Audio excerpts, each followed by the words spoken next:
Welcome to Pipe Band Podcast, the premier pipe band podcast. Good job. Welcome back to Pod Band Pipecast. Today and last week, we were talking to Mike McKee, who is a piper in our Mesa Caledonian Pipe Band and was the pipe major of our grade 4 band and just has a ton of other musical experience in just anything he could get his hands on. So, and taught music for many years. If you didn't watch the first episode, go back and listen to it. It's great.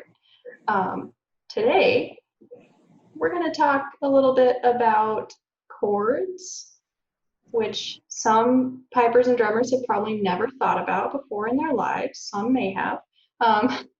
And so we'll talk about chords and then talk about like arranging pieces with other instruments, concert instruments, and how that goes. So let's go for it. Yay. Yeah, so when would you need to use or think about chords in bagpipe music? When if you want a deeper understanding of what you're playing, I think for any piper, it helps to know something about the chord structure. Even if it's the fact that Scotland the Brave starts and ends on an A. So your first chord should be an A chord, which is A, C, E, which is exactly what you play for the first two measures.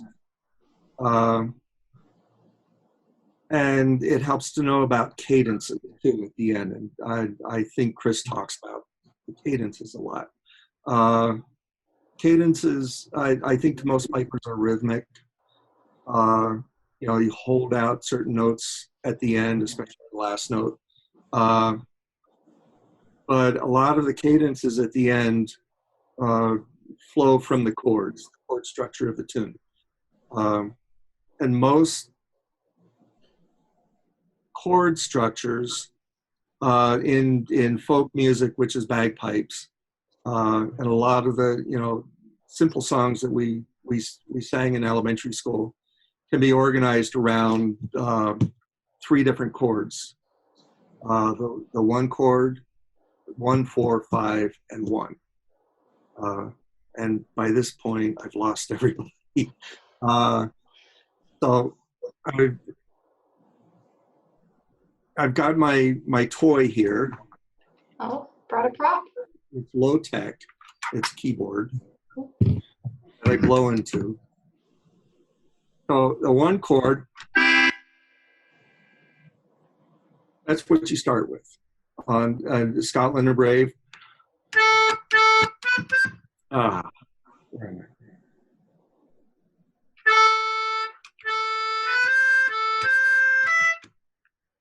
I? Hold on.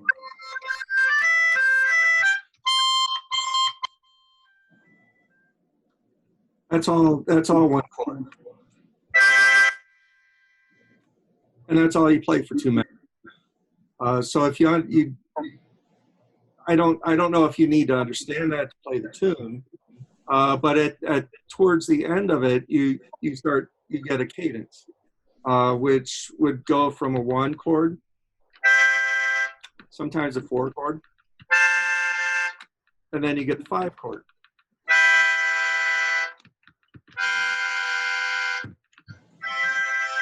And back to 1. So in pipe music, in the melody, you get that kind of thing. You end up with coming back to the home base, which we would call the 1 chord. So right before that, you usually have 5 chord,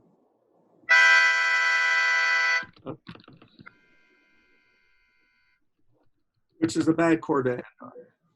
So you need to resolve it. So if you think about that in the cadences at the end of the tunes, you can hear how that's flowing into it and hear which notes to hold a little better and maybe understand that a little better. And I haven't played this thing in years, so I'm not a keyboard player. So I brought this out for demonstration. If I was teaching this as a class, I would have all kinds of fancy graphics and handouts and all kinds of things. But this is all I got. Oh, good. That's the basic knowledge of chords is to know where the melody is going. And in Scotland the Brave, you can really hear that. Da da dee dee dee dee dee dee.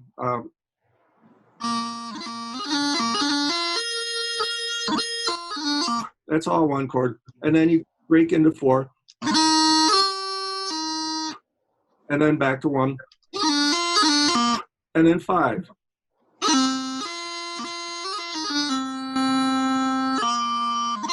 And then you go back home to 1. So it's I think I could describe it as you're starting at home with the 1 chord. I'll get my 2 out again. You go a little bit further away,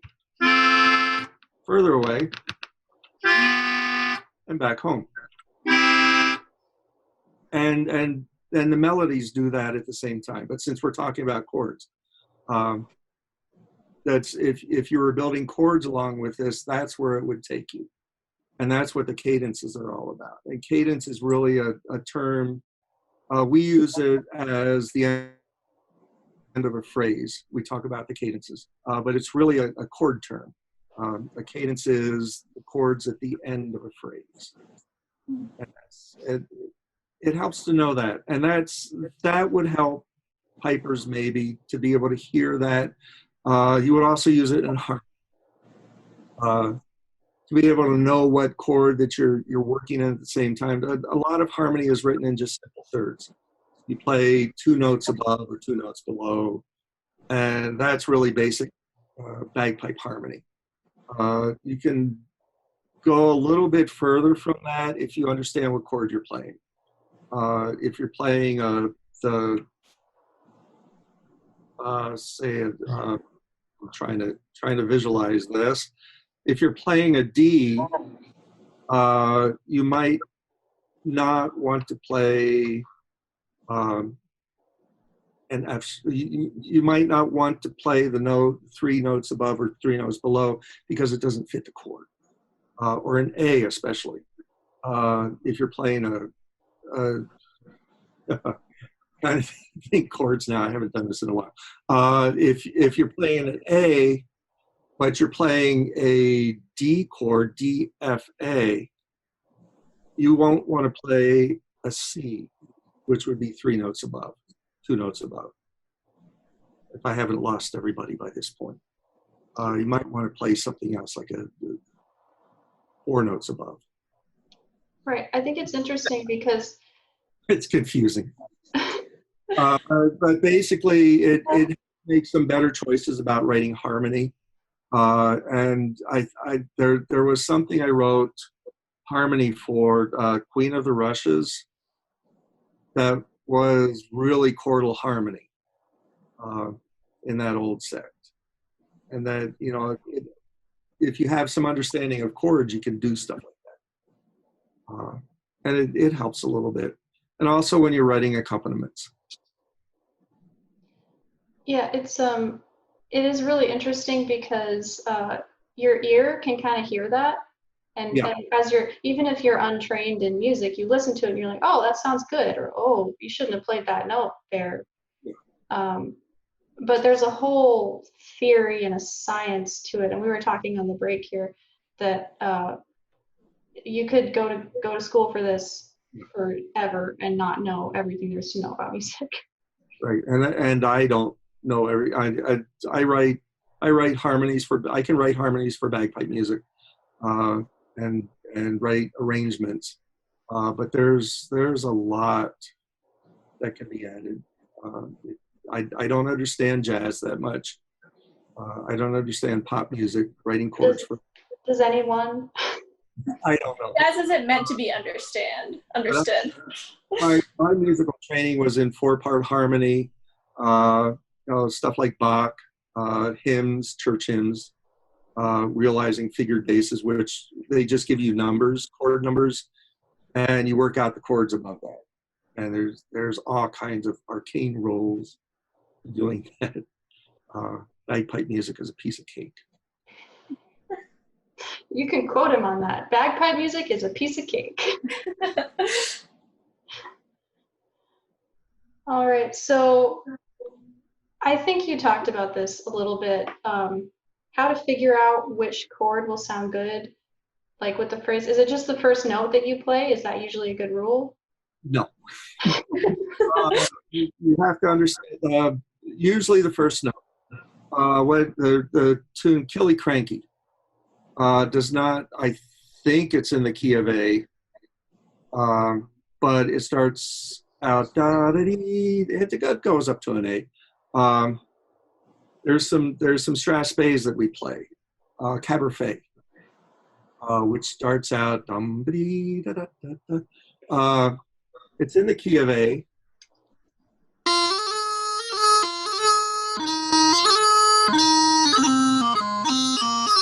And you don't get the A until the third measure.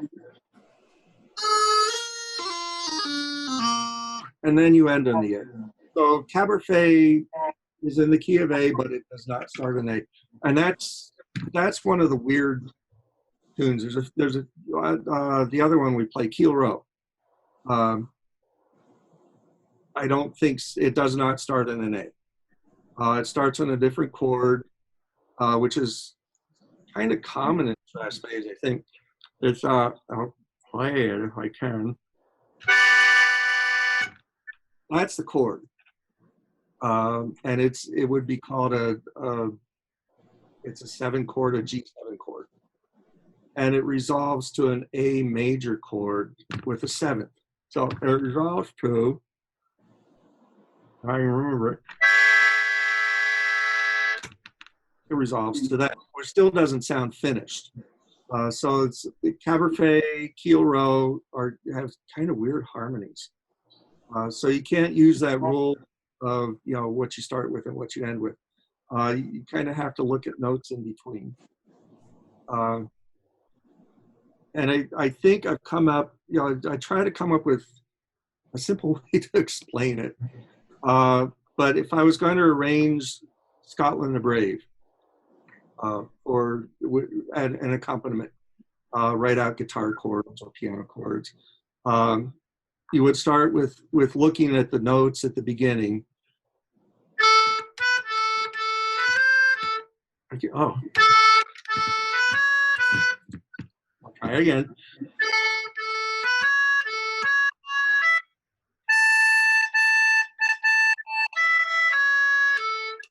Those are badly played. But that's the first 2 measures. And that's all A, C sharp, E, and A, which makes an A major chord. So you can do the whole first 2 measures. I'll try it in a different key.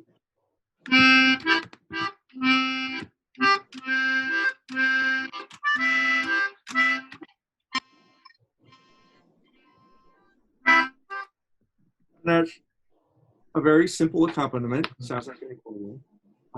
But that's all you need to play the first 2 measures. And then you get to the next measure. Let's see.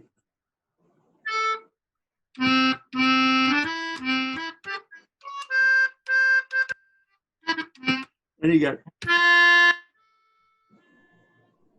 which is your 4 chord. So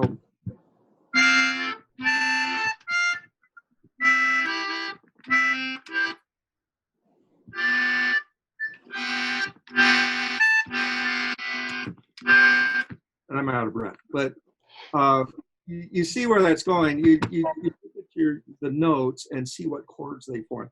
And a chord will be like that. You're not playing 3 notes together. Sounds horrible. But you play every other note. Like that. So you look for those patterns in the music and try to figure out what chords are being played. And for the most part, like in Scotland the Brave, you'll be playing an A chord, and then you play 4 notes above that, which would be the D chord, D, F, and D, F sharp, and A. And then the 5 chord, which will be 5 notes above the A, which would be G, E, and D. And sometimes you add the F sharp for a 5/7 chord. I haven't gone over everybody's head. But that's the thought that you put into it, and that, you know, if you take a music theory course and study chord harmony, that's about the first thing you learn is a 1-4-5-1 progression like that, because it's the easiest thing to play. I took class piano in college, and that's the only way I know how to do any of this. Real basic, real simple, and that's the first thing she taught us, was how to play a simple accompaniment like I just played with Scotland the Brave, so that you could get in front of a class of kids and practice a little bit and play it. But I haven't practiced. Yeah, no, I guarantee you that that's incredibly impressive to a lot of people, that you can just pull out an accompaniment just off the top of your head, you know. But when Our chorus director is really good at that. You give him a Christmas song and he plays the most fantastic accompaniments. You get the understanding of the chords and how they work and different patterns you can play. I only know that one pattern, so it sounds like a cheap accordion. No, that's good. So, and that's kind of what we were talking about, like in the last episode, even you don't really need to know this to be a really good piper or drummer, but if you do, you have that much more in your toolbox. It gives you a little more depth. Yeah. A little more appreciation for what goes into composing a tune. I like the Strass bays I mentioned. They're different, and sometimes it helps to know why they're so different. So March, like Argyleshire Gathering that we're playing, really fits into the basic 1-4-5 harmony. When you sit down and think of it, the Caledonia Canal does it. That's the opposite of cabaret. Caledonia Canal starts with an A chord and ends with a G7 chord, I think. I'll have to look at it again. But, you know, it helps. Well, and you know what? Even if some of this, like people who are listening, even if this is going over your head, if it gets you to look at your music or check out a new tune, just one more new tune, or look at your music one more time, then it's worth it, right? Learn about it. Yeah. Yeah. Let's go on to something more, like something that you could actually envision yourself doing. Yeah. Next question. How would you use these chords to play along with the pipes and drums and on other concert pitch instruments? Ooh, yeah, that's where it gets difficult. It's easy for me to play a little simple tune, Scotland the Brave, on my little keyboard here. I really practiced it. It would sound half decent, kind of funky. But to put that with the pipes is a whole other thing. Bagpipes probably used to be in the key of B flat, a little sharper than B flat, but we've gone up in pitch. So it's really hard to pitch with our chanters with a concert instrument like a clarinet or a trumpet, something like that. If you play a string instrument, you might be able to sharpen or flatten it enough. Some keyboards have a little thing where you can slide up and down. But you have to think about that, either that or have the whole band get a B flat chanter. But if you're going to try it, you have to find something that works with the bagpipes, that sounds good with them. I think Hallelujah sounded really good. Mm-hmm. So, you pick something like that, and you pick instruments that can actually get close in tune with the bagpipes. And I think you guys did that. It was mostly strings. I can't remember what the electric piano did. But that's the challenge that you face. with accompaniment. But you can do what I described and just find where the chords are and write out the chords. But a lot of people have done that already. Like with Hallelujah, I got an arrangement of that, the harmony and everything. And I found the original chords to that, and then just kind of worked it all out from there. I did that with the Parting Glass. And you can buy these online, and sometimes you can find them for free. They'll just write out the lyrics with the chord symbols above. So that's the real simple way to do it. And then hope that you can find things that'll play in tune. It's really nice to have brass bands play with bagpipes. I think that's what I first heard with Amazing Grace, when that became popular back in the 70s with the Scots,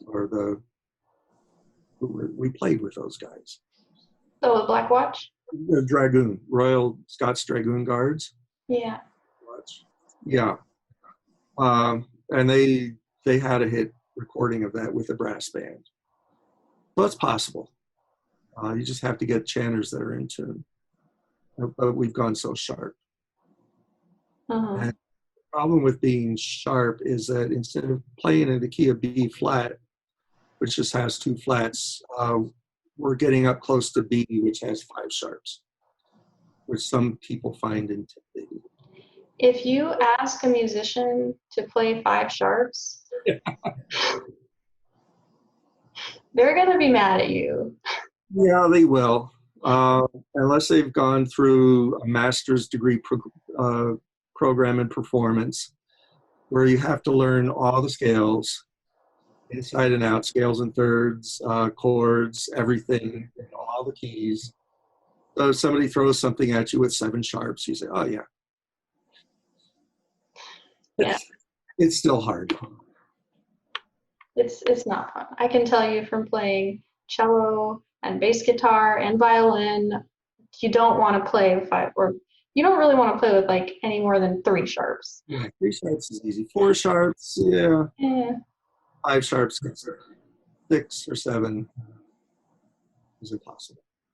I don't know. Coming from a keyboard instrument, it's not that bad. They're all right in front of you. Yeah, they are. They're in front of me too, but you hear what I'm doing. Plus, this keyboard is so small. Things get stuck. So Adela, it's from when we played that. What did we play? I forget what we played. But how was that experience for you? You're playing on a marimba, right? Wait, for what? Like when we did Hallelujah, or? I think it was either Hallelujah or it was like, no, we did that jazz thing. Do you remember that? Oh, yeah, I played the xylophone for something. Yeah. That's right. That was a long time ago, huh? Yeah, jeez. I forgot about that. Yeah, I don't know. There wasn't anything special or wild about that. I got the music. I got the notes right in front of me.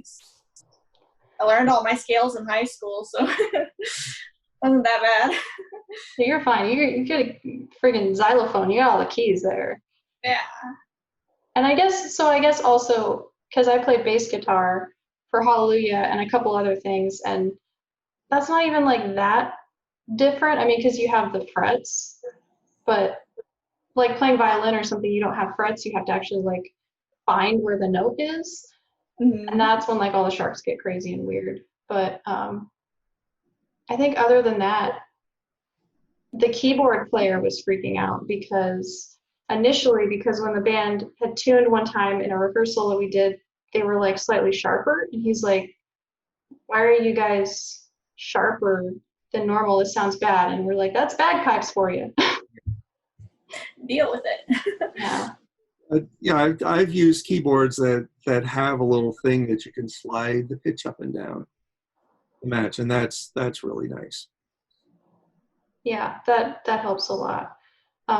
What about using a B flat chanter? Is that more reliable? I think so. I've never used one, but supposedly it's in tune with. It can be in tune with orchestral instrument band instruments. Totally. That's the way to go. I don't know how reeds work with them, and since it's flatter, you'd have to tune your drones up further. So that might be a challenge. So, But it can be done if you want to do it. yeah, it can be done. What is one tune that you would really like to see, like in a concert setting with some different concert instruments? um, I would say what might be fun is to get kind of a rock and roll arrangement of some minor key tunes. I was thinking about this. I don't know if Pigs in the Yard would work with that, but Pikeman's March might sound really good like that, with some heavy guitar chords. Tunes like Drunken Piper, Kirsty McCallum's Favorite for a Straspe, which is in a minor key, Lexi McCaskill is a nice reel. And they're all kind of driving tunes that might work really well on a rock and roll arrangement with a rock guitar and drum set. That would be interesting. And I've written out the Parting Glass, which I've forgotten how the arrangement goes. But I mostly wrote it out so I could get the solo arrangement. So I play that on the pipes. But there's also a band arrangement for that. That might be interesting. Might be something to think about if Kevin or somebody wants to get their guitars out. Yeah, I'd be up for that. Yeah. I'll volunteer Alex to do it too. A lot of rock is really in a kind of a minor key. It evolved from the blues, which is a minor key. So get a good driving minor key tune going. Might sound good. Yeah, I like that idea. Yeah. Do it, write it, and it shall be done. Make it happen. I mean, what else do we all have to do right now, right? I'm busy enough. You're busy enough. Yeah, that would be fun. What next? So what has been your most memorable experience or a couple of experiences with pipe band so far? Oh, that's a good one. Since I've been with the band since the early 80s, which is how many, almost 40 years, there's a lot of memories. But I think the top 5, when I think about them, probably number 5 would be meeting the band in Tempe that day, really not knowing what to expect. They played a few tunes. I talked to Rick, and he said, "Come on out." That was kind of fun. I think there were a few contests. Costa Mesa, I think, one year. I think Diane was pregnant with somebody, I don't know who. Either me or your brother, one of those. That was the year that I had pneumonia. So it would have been 87 or 88. So, wait, did you play pipes with pneumonia? Yes, I did. Diane played when she was quite pregnant, and we did really well that year. I didn't find out I had pneumonia until I was driving out there. I got a call I had to call my doctor about halfway out, and she said, "Yeah, you had pneumonia. Just take it easy, take your medicine." So I played, I rested a lot. And that was that. And there were a couple other times we played really well in California. I think The first time I went to Scotland with the band, I think it was 2001, was just amazing. I had rented a car and gone a week early and stayed on the island of Isla. Just drove around, and then the band came, and it was amazing. And then when I went with the grade 4 band in 2007, I think the Bridge of Allen games, where it rained, the bus got stuck in the mud. And I just remember when they announced the prize list, I think we got something like 4th place. And, you know, it was just unbelievable. Somebody said, "Oh, they called out Mesa, Caledonia." I said, and I think Bill Horn was there. Bill Horn was just beside himself. He was funny. I'll just never forget the look on his face. "You beat our band." And then, yeah, and the World Championships that year, just playing in the circuit, you know, just the qualifying heat in the rain, you know, just taking the band in, it just tuned up beautifully. And they played beautifully, and we qualified, we played finals. Drum section had a few problems, and I don't think it was just them. We had a judge that didn't really like overseas bands on top of that. But I just remember standing in the circle, pouring down rain, just watching somebody's playing the music, watching somebody's feet just stomping in a mud puddle as we turned around. And, you know, it was great. And I think this last trip to Scotland was the best. Just the camaraderie, the organization of the whole thing. And even though I got really sick at Inverness, I don't remember that. I just remember the good stuff. Listening to the other bands playing in the competition circle, you know, just exploring Edinburgh. The whole thing was great. Can't wait to go again. I know. I was thinking about that the other day, that it was not too long, a year ago, that we had been sitting in the rain watching the band contest. Yeah. And that, like, people who live in Scotland are going to hear that and be like, whatever, but like, it doesn't rain for our band contest here ever, usually. So that was an experience. Mm-hmm. Yeah, that was fun. So we ask everyone this question, and it's been kind of the same lately, but you know, we'll just ask it anyway. What are you most looking forward to about Pipe Band in the next year or two? Aside from the obvious. Aside from the obvious. Learning new tunes, you know, getting things back together, getting back to contests. I'm in a lot better financial situation now, so I can really afford to get to the contest and get to Scotland the next time we go. So really looking forward to that, and just seeing everybody. And that'll be nice when we see each other on Zoom again.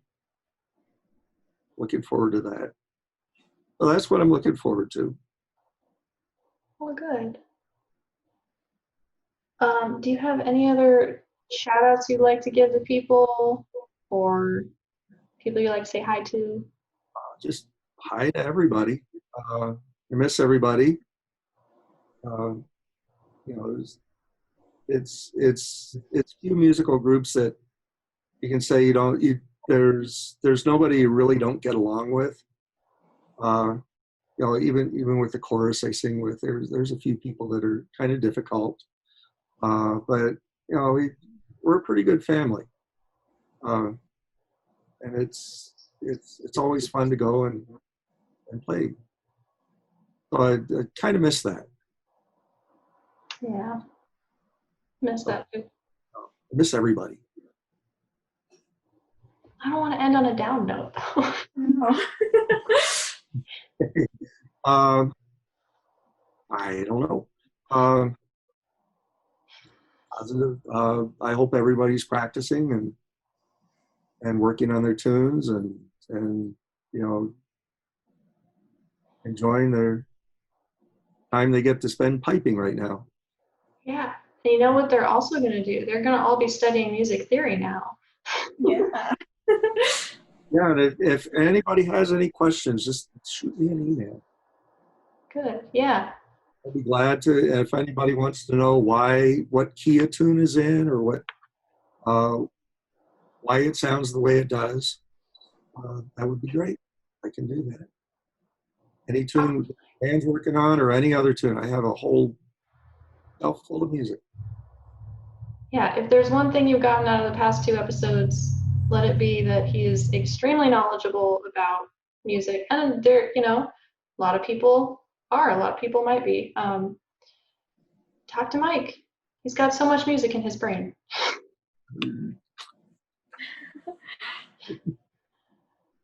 Yeah, that's funny because that's what I think about, and playing tunes and playing music.